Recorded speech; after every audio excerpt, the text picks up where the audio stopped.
करा चुके हैं, जिसमें हमने आप लोगों के साथ सौरमंडल के विषय में डिस्कस किया था और आप लोगों ने इस वीडियो को ढेर सारा प्यार दिया है। इसके लिए आप लोगों को बहुत बहुत धन्यवाद। आज हमारी पॉकेट जीके की सेकंड क्लास है, जिसमें हम लोग आज आप लोगों के साथ डिस्कस करने वाले हैं सूर्य यानी तारा। ठीक है, इसके विषय में हम लोग आज डिस्कस करेंगे। आप लोग देख सकते हैं कि सूर्य के विषय में बहुत ही इम्पोर्टेंट क्लास होने वाली है, क्योंकि आज के बाद अगर आपने सूर्य के विषय में इतना पढ़ लिया तो आज के बाद चाहे आप आईएएस की तैयारी कर रहे हो किसी भी एग्जाम की, आज के बाद इस टॉपिक से कोई भी क्वेश्चन गलत नहीं होगा।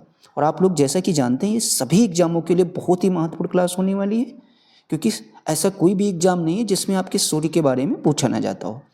और ऐसा नहीं हम सारी चीज़ें आपके साथ डिस्कस करें, हम वही इंपॉर्टेंट पॉइंट डिस्कस करेंगे जो आपके पेपर के दृष्टिकोण से महत्वपूर्ण है। तो चलिए शुरू करते हैं आज की क्लास को हम लोग। तो सबसे पहले कुछ चीज़ें यहाँ पर हम लोग समझ लेते हैं। कहता है कि सूर्य मंडल के कुल द्रव्यमान का लगभग 99.999% भाग किस में संचित है? भाई सूर्य में संचित होगा। सूर्य की बात, सौरमंडल की बात हो रही है। ठीक है, सूर्यमंडल की जब बात होगी तो चीज़ें जो है किस में ज़्यादातर वो संचित होंगी? सूर्य में ही संचित होंगी। इससे आप अनुमान लगा लेना कितने पॉइंट? 99.99%। ठीक है, आगे देखते हैं। कहता है कि सूर्य अपनी ऊर्जा का उत्सर्जन किस तरीके से करता है? तो याद रखना ये निरंतर दृश्य प्रकाश, अदृश्य अवरक्त किरणें, पराबैंगनी किरणें, एक्स किरणें या गामा किरणें या रेडियो तरंगे व प्लाज्मा के रूप में करता है। कौन करता है? सूर्य अपनी ऊर्जा का उत्सर्जन कुछ इस तरीके से करता है। ठीक है, आगे क्या कहता है? ये इंपॉर्टेंट पॉइंट है। कहता है सौर मंडल की समस्त ऊर्जा का स्रोत अगर आपसे पूछा जाए कौन है, तो आप लोग बताएंगे वो आपका सूर्य हो जाएगा। ठीक है, तो इतनी चीज़ें आप समझ चुके हैं। अब आगे देखते हैं। जो हम लोग देखते हैं सूर्य से संबंधित आंकड़े आपके एग्जाम में कुछ पूछे जाते हैं, तो उनको हम लोग बहुत ही ध्यान से समझते हैं। कहता है कि सूर्य से संबंधित आंकड़ों में पहला पॉइंट आपका दे रखा है, पृथ्वी से औसत दूरी आपकी कितनी है सूर्य की? तो वो आपकी हो जाएगी 149.6 मिलियन किमी। कितनी हो जाएगी? 149.6 मिलियन किमी। दूसरा पॉइंट आपका कहता है कि पृथ्वी की तुलना में व्यास कितना होता है आपके सूर्य का? तो वो जो है पृथ्वी की तुलना में जो आपका सूर्य है वो 109 गुना आपका क्या होता है? बड़ा होता है। ठीक है, इन आंकड़ों को आप जरूर कोशिश करके लिख लीजिए, तभी आपको याद रहेंगे। फिर कहता है फोटोस्फीयर सतह का ताप आपके पेपर में पूछा जा सकता है कितना होता है? तो आप लोग बताएंगे 6000 डिग्री सेल्सियस होता है आपके किसका तापमान? फोटोस्फीयर की सतह का ताप। फिर आपसे कहता है कि परिक्रमण की अवधि आपकी कितनी होती है? तो आप लोग बताएंगे 250 मिलियन वर्ष होती है। कितनी? 250 मिलियन वर्ष आपकी परिक्रमण की अवधि होती है। ठीक है, फिर आपसे कहता है कि सूर्य धब्बों का ताप कितना होता है? जो सूर्य में धब्बे होते हैं उनका तापमान कितना होता है? तो वो आपका होता है 1500 डिग्री सेल्सियस। तो इतनी चीज़ें आप समझ गए होंगे। अब इधर देखते हैं सूर्य का व्यास कितना होता है? तो आप लोग बताएंगे 13,92,700 किमी। ये आपका क्या होता है? सूर्य का व्यास। फिर आपसे पूछा जाए कि सूर्य का द्रव्यमान कितना आपका होता है? तो याद रखना 2 × 10⁻27 टन होता है, टन। ये बात जरूर याद रखना। फिर आपसे कहता है घूर्णन की अवधि आपकी कितनी होती है? तो घूर्णन की अवधि आपकी कितनी होती है? 25 दिन। ठीक है, ये सारी बातें सूर्य से संबंधित बहुत ही महत्वपूर्ण है। इनमें से जरूर क्वेश्चन आपके पेपर में पूछे जाते हैं। अब चलिए हम लोग देखते हैं ब्रह्मांड वर्ष के विषय में, देखते हैं क्या पूछा जा सकता है आपके पेपर में। कहता है कि सूर्य की परिक्रमण अवधि आप लोगों ने ऊपर पढ़ ही लिया, कितना है? 250 मिलियन वर्ष, यानी 250 मिलियन वर्ष को ब्रह्मांड वर्ष के रूप में मापा जाता है। ठीक है, आगे देखते हैं। कहता है यह दुग्ध मेखला मंदाकिनी के केंद्र के चारों ओर कितनी किमी गति से? 250 किमी प्रति सेकंड की गति से परिक्रमा कर रहा है। आगे देखते हैं। कहता है सूर्य अपने अक्ष पर पूर्व से पश्चिम की ओर घूमता है। ये मोस्ट इंपॉर्टेंट पॉइंट है, ये आपके पेपर में पूछा जा सकता है। देखिए जो महत्वपूर्ण चीज़ें होंगी वो हम आपको तुरंत बताएंगे और आप लोगों को उनको नोट भी कर लेना है। कहता है कि सूर्य अपने अक्ष पर, अगर आपसे पेपर में पूछा जाए किस तरीके से घूमता है, तो सूर्य अपने अक्ष पर जो है वो पूर्व से पश्चिम की ओर घूमता है। पहले पॉइंट इंपॉर्टेंट ये हो गया। दूसरा कहता है इसका मध्य भाग जो होता है वो 25 दिनों में ध्रुवीय भाग पर तथा 35 दिनों में एक घूर्णन करता है। ठीक है, इसका जो आपका मध्य वाला पार्ट होता है वो 25 दिनों में तो ध्रुवीय भाग तथा 35 दिनों में एक घूर्णन करता है। ठीक है, ये सारी चीज़ें आप समझ गए होंगे। आगे देखते हैं, कहता है कि सौर ज्वाला को उत्तरी ध्रुव पर ओरोरा बोरियालिस और दक्षिणी ध्रुव पर ओरोरा ऑस्ट्रेलिस कहते हैं। ठीक है, तो याद रखना, अगर आपसे पूछा जाए सौर ज्वाला को उत्तरी ध्रुव पर क्या कहते हैं, तो याद रखना उत्तरी ध्रुव पर इसको हम लोग ओरोरा बोरियालिस कहते हैं, और दक्षिणी ध्रुव पर अगर आपसे पूछा जाए तो ओरोरा ऑस्ट्रेलिस कहते हैं। ठीक है, ये दोनों बातें आप समझ गए होंगे। ठीक है, आगे देखते हैं। फिर आपसे कहता है सूर्य सौर मंडल का प्रधान है। अगर आपसे पूछा जाए सूर्य सौर मंडल का क्या है, तो आप लोग बताएंगे प्रधान होता है। यह हमारी मंदाकिनी दुग्ध मेखला के केंद्र के लगभग 30,000 प्रकाश वर्ष की दूरी पर एक कोने में स्थित है। अगर आपसे पूछा जाए दुग्ध मेखला के केंद्र से यह कितनी दूरी पर एक कोने में स्थित है, तो आप लोग बताएंगे 30,000 प्रकाश वर्ष की दूरी पर एक कोने में स्थित है। ये क्वेश्चन आपके पेपर में पूछा जा सकता है। आगे देखते हैं, अगर आपसे पूछा जाए कि सूर्य के वातावरण को अंदर से बाहर की तरफ कितने भागों में विभाजित किया गया, पहले क्वेश्चन यही पूछा जा सकता है कि जो है सूर्य के वातावरण को अंदर जो है अंदर से बाहर की तरफ कितने भागों में विभाजित किया गया है, तो आप लोग बोलेंगे 3 भागों में। अब वो 3 भागों के नाम भी आप लोगों को पता होना चाहिए। तो प्रकाश मंडल, वर्णमंडल, ऊपरी परत, इसको हम लोग फोटोस्फीयर और या क्रोमोस्फीयर या कोरोना। ठीक है, आगे देखते हैं, कहते हैं प्रकाश मंडल का भाग मनुष्य की नग्न आंखों से देखा जा सकता है। क्या कहता है, जो प्रकाश मंडल भाग को मनुष्य की नग्न आंखों से अगर आपसे पूछा जाए देखा जा सकता है नहीं, तो आप लोग बोलेंगे देखा जा सकता है। परंतु कोरोना जो ब्राह्यतम भाग है, कोरोना क्या है आपका, ये ब्राह्यतम भाग है, यह केवल सूर्य ग्रहण के समय ही दिखाई देता है। ठीक है, अगर आपसे पूछा जाए कोरोना कब दिखाई पड़ता है, तो आप लोग बोलेंगे केवल सूर्य ग्रहण के समय ही दिखाई पड़ता है, और जो कि क्या है आपके सूर्य का ब्राह्यतम पार्ट है। ठीक है, तो ये आप समझ गए होंगे। आगे देखते हैं, ये महत्वपूर्ण पॉइंट है, क्योंकि नासा के अनुसार कहता है सूर्य का व्यास पृथ्वी से 109.2 गुना बड़ा है। ठीक है, आगे कहता है सूर्य की माध्य त्रिज्या कितनी होती है, तो सूर्य की माध्य त्रिज्या आपकी कितनी हो जाएगी, 6,95,508 किमी। ये आपकी, अगर आपसे पेपर में पूछा जाए सूर्य की माध्य त्रिज्या कितनी होती है, तो आप लोग इसका जवाब तुरंत देंगे 6,95,508 किमी।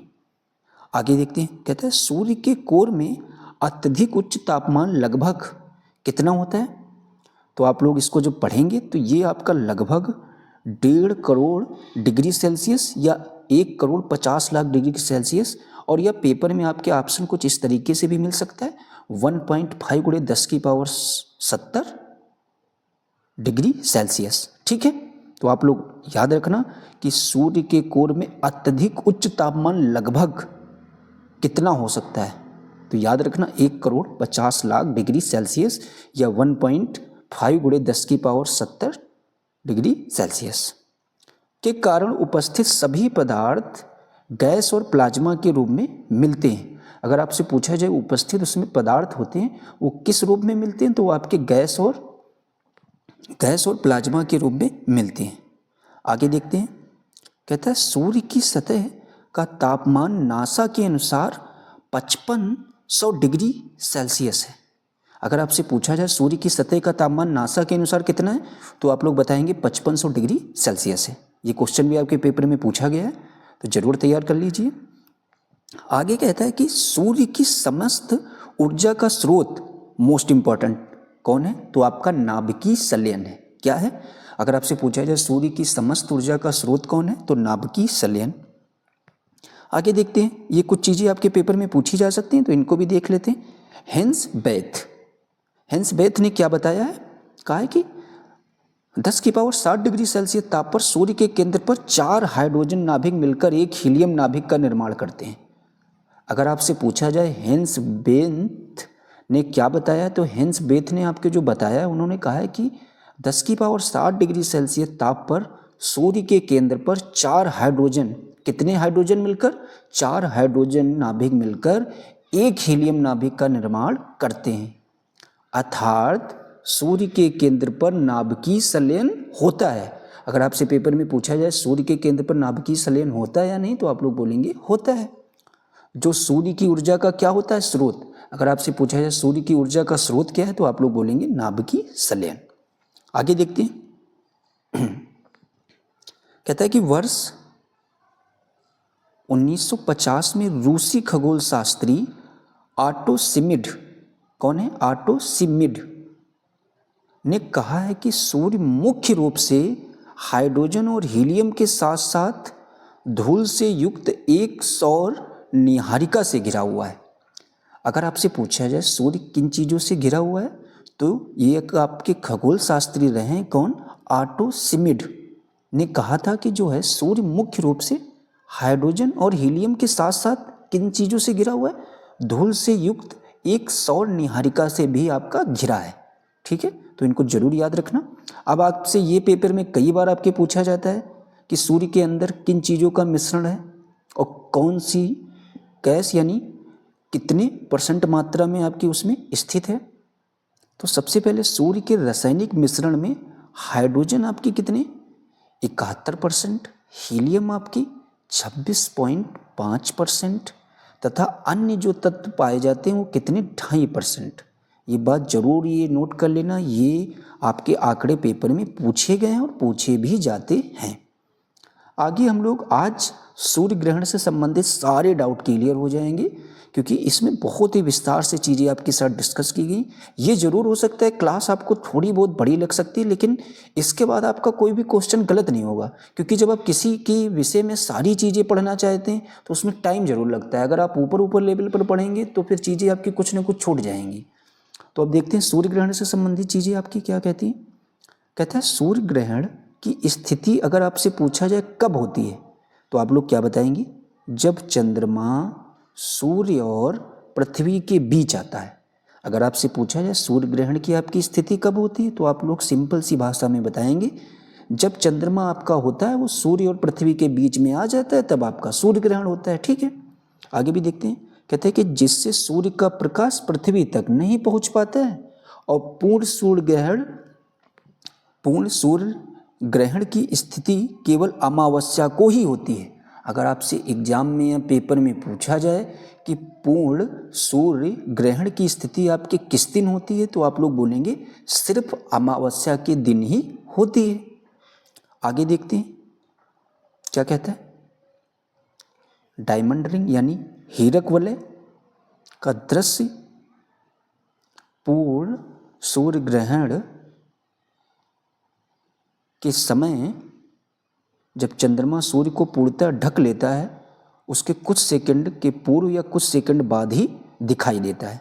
ठीक है, इसको आप लोग पढ़ लेना, इतना इंपॉर्टेंट नहीं। ये देखते हैं, कहता है कि चंद्रमा अथवा सूर्य के चारों ओर पच्छाद एवं पच्छाद स्त्री बादलों के प्रतिबिंबन से बने श्वेत दूधिया रंग के छल्लों को प्रभामंडल कहते हैं। अगर आपसे पूछा जाए प्रभामंडल किसे कहते हैं, तो आप लोग सिर्फ इतना सा याद रखना, श्वेत दुधिया रंग के छल्ले को प्रभामंडल कहते हैं। ठीक है, प्रभामंडल से अगर बाई चांस क्वेश्चन कोई पूछ लेता है तो याद रखना श्वेत दुधिया रंग के छल्ले को। आगे देखते हैं कुछ, अब ये लाइन वाइज चीजें जो आपकी दे रखी है मोस्ट इंपॉर्टेंट है।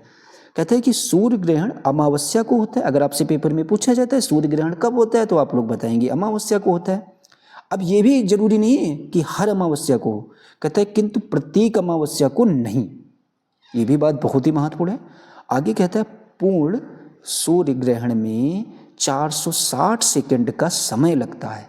ये भी बहुत ही महत्वपूर्ण पॉइंट आपके पेपर के दृष्टिकोण से होने वाला है। अगर आपसे पूछा जाए पूर्ण सूर्य ग्रहण होने में कितना समय लगता है, तो आप लोग बताएंगे 460 सेकंड। इसको आप लोग जरूर लिख लीजिए। फिर कहता है सूर्य मुख्यतः हाइड्रोजन एवं हीलियम गैसों का मिश्रण होता है। अगर आपसे पूछा जाए सूर्य किन चीज़ों का मिश्रण होता है, तो आप लोग बताएंगे हाइड्रोजन एवं हीलियम गैसों का आपका मिश्रण होता है। अब मोस्ट इंपॉर्टेंट जो क्वेश्चन है, अगर आपसे पूछा जाए सौर मंडल की आपकी खोज किसने की है, तो आप लोग बताएंगे कॉपरनिकस ने आपके सौर मंडल की खोज की है। कॉपरनिकस जी ने आपके सौर मंडल की क्या की है, खोज की है। आगे देखते हैं ये भी बहुत ही महत्वपूर्ण पॉइंट होने वाला है। कहता है कि ग्रहों की गति का नियम किसने दिया है? तो याद रखना, आपकी ग्रहों की गति का नियम आपके कैपलर ने दिया है। अगर आपसे पूछा जाए ग्रहों की गति का नियम किसने दिया है, तो ये आपके कैपलर ने दिया है। आगे देखते हैं, हो सकता है आपसे पेपर में टाइमियस के बारे में कुछ पूछ लिया जाए। तो टाइमियस आपने हो सकता है पहले ना सुना हो, लेकिन आज इसके बारे में भी हम लोग समझते हैं टाइमियस होता क्या है। कहता है कि टाइमियस के अभिलेख के अनुसार आकाशीय पिंडों की गति की अवधि के साथ साथ समय की पहचान करने वाले प्रथम व्यक्ति प्लेटो थे। ठीक है, ये किसके अनुसार? टाइमियस के अनुसार। अगर आपसे पूछा जाए समय की पहचान करने वाले प्रथम व्यक्ति कौन थे, तो आपके प्लेटो थे। ठीक है, ये पार्ट आप समझ गए होंगे। अब सूर्य ग्रहण के बारे में फिर से कुछ चीज़ें दे रखी हैं, इनको भी डिस्कस करते हैं। कहता है कि सूर्य ग्रहण के समय सूर्य के दिखाई देने वाले भाग को सूर्य कृत कहते हैं। अगर आपसे पूछा जाए जब आपका सूर्य ग्रहण होता है तो उस समय सूर्य के जो दिखाई देने वाला भाग होता है उसको हम लोग क्या कहते हैं? कोरोना भी कहते हैं या सूर्य किरण भी कहते हैं। अब कहता है सूर्य किरण एक्सरे उत्सर्जित करता है। अगर आपसे पूछा जाए कोरोना क्या उत्सर्जित करता है, तो ये आपकी एक्सरे उत्सर्जित करता है। इसे सूर्य का मुकुट कहा जाता है। अगर आपसे पूछा जाए सूर्य का मुकुट किसे कहा जाता है, तो याद रखना ये आपके सूर्य किरण को कहते हैं, और जिसको हम लोग अंग्रेजी में कोरोना कहते हैं। कोरोना को हम लोग सूर्य का मुकुट भी कहते हैं। ये भी बात आप लोग जरूर याद रखना। फिर आपसे कहते हैं पूर्ण सूर्य ग्रहण के समय सूर्य किरण से प्रकाश की प्राप्ति होती है। अगर आपसे पूछा जाए प्रकाश की प्राप्ति किससे होती है सूर्य ग्रहण के समय, तो वो भी आपके कोरोना से होती है। ठीक है, आगे देखते हैं। सूर्य के धब्बे के विषय से संबंधित कुछ महत्वपूर्ण पॉइंट हैं। यह सूर्य पर चलते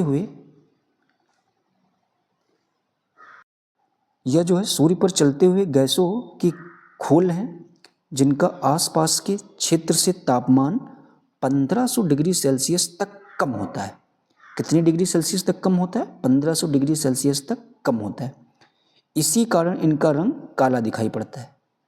किस कारण अगर आपसे पूछा जाए इनका रंग काला दिखाई पड़ता है? क्योंकि इनका तापमान जो होता है वो 1500 डिग्री सेल्सियस से आपका कम होता है।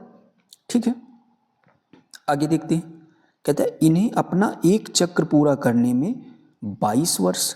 अगर आपसे पूछा जाए इन्हें अपना एक चक्र पूरा करने में कितने वर्ष का समय लगता है, तो 22 वर्ष का। अब क्यों 22 वर्ष का समय लगता है, इसके पीछे भी एक लॉजिक है।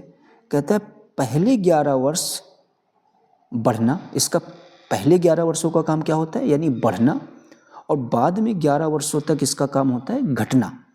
आप चीज़ें उम्मीद कर रहे हैं बहुत ही विस्तार से समझ रहे होंगे, का समय लगता है। आगे देखते हैं।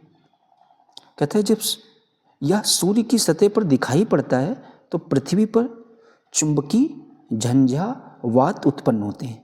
कहने का मतलब जब यह सूर्य की सतह पर आपका दिखाई पड़ता है तो पृथ्वी पर अगर आपसे पूछा जाए तब क्या उत्पन्न होता है, तो चुंबकीय झंझावात उत्पन्न होते हैं, जिससे चुंबकीय सुई की दिशा बदल जाती है। अगर आपसे पूछा जाए चुंबकीय सुई की दिशा किससे बदलती है, तो याद रखना चुंबकीय झंझावात के कारण आपकी चुंबकीय सुई की दिशा आपकी क्या होती है, बदल जाती है। आगे देखते हैं। कहता है एवं रेडियो, टेलीविजन एवं बिजली चालित मशीनों में भी गड़बड़ी उत्पन्न होती है। ठीक है, कब गड़बड़ी उत्पन्न होती है, तो आप लोग ऊपर पढ़ ही चुके हैं, समझ चुके होंगे इन चीज़ों में कब आपकी गड़बड़ी होगी। आगे देखते हैं। ये कुछ महत्वपूर्ण पॉइंट है, इन पॉइंटों से ही सिर्फ आपका 1 नंबर देखने को मिल सकता है, तो जरूर इन पॉइंटों को आप लोग देखिए। अब आगे कहता है सूर्य हमारी पृथ्वी से 13 लाख गुना बड़ा है। ये पहले क्वेश्चन मोस्ट इंपॉर्टेंट है। अगर आपसे पूछा जाए सूर्य हमारी पृथ्वी की तुलना में कितना बड़ा है, तो आप लोग बोलेंगे 13 लाख गुना बड़ा है। फिर आपसे कह सकता है पृथ्वी के सूर्य का ताप यानी और पृथ्वी के सूर्य का ताप का 2 अरबवां भाग मिलता है। क्या मिलता है, पृथ्वी में सूर्य का ताप का कितने भागों में मिलता है, तो 2 अरबवां भाग मिलता है। ठीक है, आगे देखते हैं। आपसे पूछ सकता है सूर्य की उम्र आपकी कितनी होती है, तो आप सूर्य का जब टॉपिक पढ़ रहे हैं तो आपको सूर्य की उम्र का भी पता होना बहुत जरूरी है। तो ये आपके 5 बिलियन वर्ष होती है। आगे देखते हैं क्या कहता है। सूर्य की पृथ्वी से दूरी लगभग 15 करोड़ किलोमीटर दूर है। अगर आपसे पूछा जाए सूर्य और पृथ्वी के बीच में दूरी कितनी है, तो 15 करोड़ किलोमीटर दूर है। सूर्य की पृथ्वी से दूरी लगभग कितनी है, 15 करोड़ किलोमीटर है। आगे देखते हैं। ये मोस्ट इंपॉर्टेंट, कई बार आपकी परीक्षा में पूछा गया कि सूर्य के प्रकाश को पृथ्वी तक पहुंचने में कई किताबों में आपको 8 मिनट 20 सेकंड लिखा मिलेगा, लेकिन वो एग्जैक्ट सही नहीं है। आपका सही यही है कि 8 मिनट 16.6 सेकंड का समय लगता है आपके सूर्य के प्रकाश को पृथ्वी तक आने में। ठीक है, आज के बाद ये क्वेश्चन गलत ना करना आप लोग पेपर में। फिर कहता है 10 की पावर 11 वर्ष तक सूर्य सौरमंडल को ऊर्जा देता रहेगा। कितने वर्षों तक? 10 की पावर 11 वर्षों तक जो है सूर्य आपका है सौरमंडल को ऊर्जा देता रहेगा। हम इसलिए चीज़ों को बार बार पढ़ दें ताकि आपको क्लास में ही चीज़ें याद हो जाएं। ये ना सोचना कि आप एक मतलब हम किसी भी चीज़ को 2-2 बार क्यों पढ़ दें, इसलिए पढ़ दें ताकि आपको क्वेश्चन यहीं पर समझ में आ जाए, फिर आपको दोबारा ना पढ़ना हो। ठीक है, हमारा उद्देश्य है आपको क्लास में ही चीज़ों को याद करा देना। फिर कहता है पृथ्वी सूर्य की निकटतम दूरी पर 3 जनवरी को होती है। ये कई बार आपके पेपर में पूछा गया कि जो है आपका पृथ्वी जो है सूर्य के निकटतम दूरी पर किस डेट को होती है, तो वो आपके 3 जनवरी को होती है। इस स्थिति को हम लोग क्या कहते हैं, ये भी आपसे पूछ सकता है कि इस स्थिति को हम लोग क्या कहते हैं, तो याद रखना पेरीहीलियन, पेरीहीलियन या इसको उपसौर भी कहते हैं। ठीक है, इसके विपरीत अब ये तो हो गया निकटतम कब होता है, फिर आपसे पूछ सकता है कि सर्वाधिक दूरी पर कब होता है, पास और दूर, यही चीज़ें आपके पेपर में ज़्यादातर पूछी जाती है। फिर कहता है इसके विपरीत आपकी डेट ये जरूर याद रखना 4 जुलाई और 3 जनवरी, ये मोस्ट इंपॉर्टेंट है। 4 जुलाई को पृथ्वी जो है सूर्य से सर्वाधिक दूरी पर होता है। अगर आपसे पूछा जाए किस डेट को आपका जो है पृथ्वी सूर्य से सर्वाधिक दूरी पर होती है, तो वो आपकी 4 जुलाई को। ये दोनों डेट आप लोग जरूर अपना नाम भूलिए, लेकिन इन डेटों का नाम जरूर याद रखिए। हम इसीलिए बोल रहे हैं, हमने जो इम्पोर्टेंट पॉइंट है वो उनको हम आपको बताते हुए चल रहे हैं, उनको जरूर आप नोट करके चलिए, क्योंकि उनसे संबंधित आपके एग्जाम में क्वेश्चन पूछे गए हैं। अब कहते हैं देखो उस स्थिति को हम लोग 3 जनवरी वाली स्थिति को क्या कहते थे, पेरीहीलियन या उपसौर। अब ये क्या है, 4 जुलाई वाली स्थिति को हम लोग कहते हैं अपाहीलियन, अपहीलियन, यानी क्या बोलेंगे अपहीलियन यानी अपसौर भी कहते हैं। तो आप लोग अपसौर याद रखिए 4 जुलाई को, उपसौर याद रखिए 3 जनवरी को। ठीक है, और हो सकता है इस नाम से भी पूछा जाए, तो पेरीहीलियन और अपहीलियन।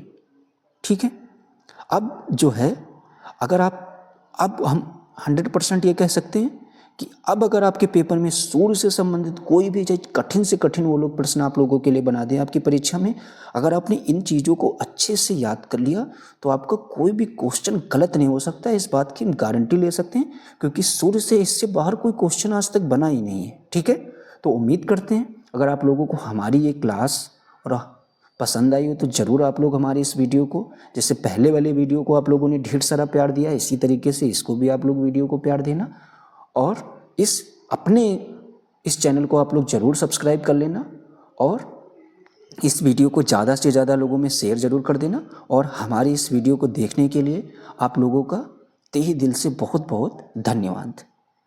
और इसी तरीके की आपको हिस्ट्री और साइंस की क्लासें भी आपको पॉकेट जीके की हम प्रोवाइड कराते रहेंगे। ठीक है, थैंक्स।